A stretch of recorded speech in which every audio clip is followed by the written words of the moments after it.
Northrop Grumman employees step up to help Haiti while many of our Northrop Grumman built ships sail in with supplies and relief. And the focus is safety and a shipyard free of accidents. We'll show you how not to drop the ball on safety. Hello and welcome to this edition of SBTV. I'm Bryan Moore. We'll explain just what that video is all about coming up in our feature focus. But first on deck, Northrop Grumman employees across the corporation are donating to help victims of the earthquake in Haiti. Employee donations exceeded $500,000 to ensure the company matched the maximum donations possible. More than 5,200 Northrop Grumman employees throughout the corporation contributed to make the contribution exceed $1.5 million.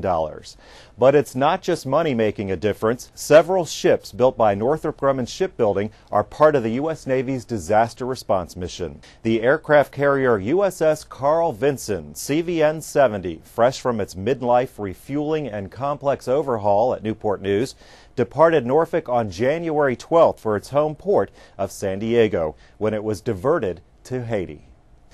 Vinson was joined by other NGSB-built ships from the Gulf Coast, including the USS Baton, USS Gunston Hall, and USS Nassau, among many others.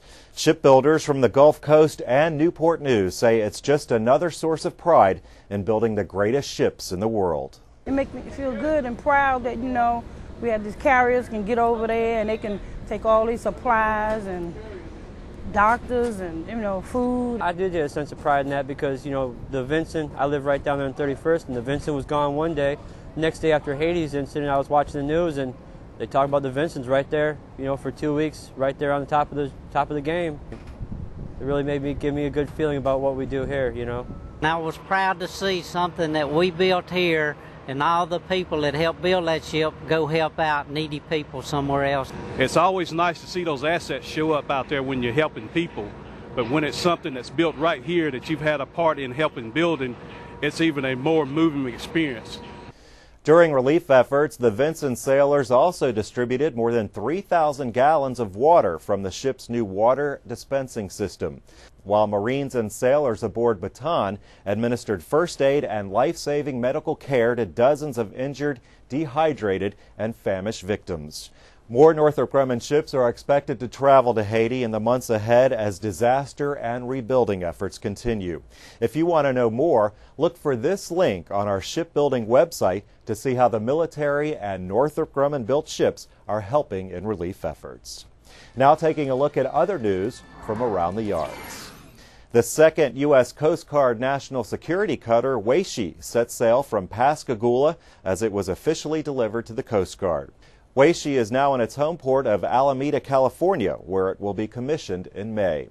The delivery was accomplished through the dedicated effort of the shipbuilders, and construction manager Buck Rogers says all team members should feel a sense of accomplishment and pride. As the second in the legend class, the National Security Cutter NSC-2 was sailed with unrivaled precision and determination. You deserve to be proud of your work and dedication, not just today, but forever. Weishi was christened in July of 2008 and is named in recognition of Commandant Russell R. Weishi, one of the most distinguished commandants in the United States Coast Guard's history and the one with the longest tenure. February 27th marked graduation day for over 150 Newport News apprentices representing 15 trades and 5 advanced programs. Hundreds of family, friends, and fellow employees honored shipbuilding's newest apprentice graduates at a ceremony at Christopher Newport University. Dr. Glenn Dubois, Chancellor of Virginia's community colleges, was the keynote speaker, telling graduates to look for every opportunity they can to lead. Northrop Grumman Newport News stayed true to the apprenticeship model for the last 90 years when so many others have abandoned it. The company has never lost sight of the value of growing its own skilled team of employees and growing its own leadership. Apprentice graduates say it's a proud accomplishment to be a graduate and a shipbuilder. Michael Hopkinson, the winner of the Homer Ferguson Award for earning the highest average and combined required academic and craft grades, told graduates to always remember who they're working for. We build some of the most sophisticated warships for our Navy to help defend our nation. So as we leave here tonight, be mindful that everything we do, Whether it's out on the job, in the classroom, or outside of work, we represent the apprentice school. The Newport News Apprentice School has over 750 students and offers 19 programs of study. Be sure to look for more coverage of Graduation Day on our website. And Gulf Coast apprentices will graduate in April, and we'll have complete coverage in our next edition of SBTV. On the Gulf Coast, a 138-ton upper wing unit was lifted onto Anchorage, LPD 23, in January as Avondale shipbuilders continue to make steady progress. The 7th LPD amphibious transport dock ship is being built by shipbuilders across the Gulf Coast yards. Currently, the Anchorage is nearly 50% complete, and construction manager Hank Cochran says several crafts are working together to ensure the program is meeting cost and schedule projections, all while keeping safety at the forefront. And speaking of safety, one of our top 5 commitments for 2010 is to focus on the single most important contributor to our success, our people. And one part of that commitment is to focus on improving safety. The goal is to ensure people leave work the same way they arrived. We're working to achieve accident-free days at our Gulf Coast and Newport News shipyards and safety improvements from our production shops to our office buildings. Part of being a respected and responsible shipbuilder requires that we continue our focus on safety, quality, cost, and schedule. I'm asking that you continue your focus on these things and that you re-energize your focus on safety and your efforts to ensure each and every shipbuilder does the same. Our shipyards from the Gulf Coast to Newport News have already reached accident-free days, and efforts continue to raise the bar to keep safety and accident prevention on everyone's minds. Gulf Coast Vice President and General Manager Erwin F. Edenson says every shipbuilder should take personal pride in reaching these goals, since each shipbuilder is accountable for not only their own safety, but the safety of fellow workers.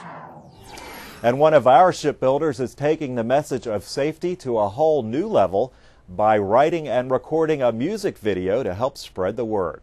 Philip McCoy works in the Surface Preparation Department in Newport News. He wrote the words, and our video training department put it to music.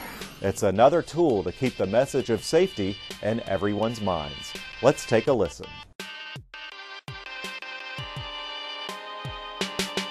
When it comes to shipyard work and we're talking about safety, we'll ring our PP&E is what we really want to see. I'm David Bays. I'm in the safety department, 027, and I carry the ball to remind folks to don't drop the ball. And came across Mr. McCoy, and he says, let me have that ball. So I handed it to him. So he started tossing it back and forth and singing. I decided, hey, this guy has talent. This has potential. The Don't Drop the Ball video, it was a good video. It was a good initiative on the employee to speak about safety and taking that accountability for himself and others. I thought the Drop the Ball video was a good concept. I think it was geared to a lot to the young people, and it really, brought attention to safety, something that grabbed the young folks' attention. And I was really impressed with the quality of it, and I think it gets everybody's attention. Keep watching Homeport and the Northrop Grumman website, where the entire Don't Drop the Ball video will be released. Well, that's it for this edition of SBTV. Make sure you check out our shipbuilding Facebook and Twitter pages for all the latest news. You'll find links to our weekly publications and the latest edition of Shipbuilder. And if you have a story idea or feedback about SBTV, email us at sbtv@ngc.com. Thanks for watching. I'm Bryan Moore.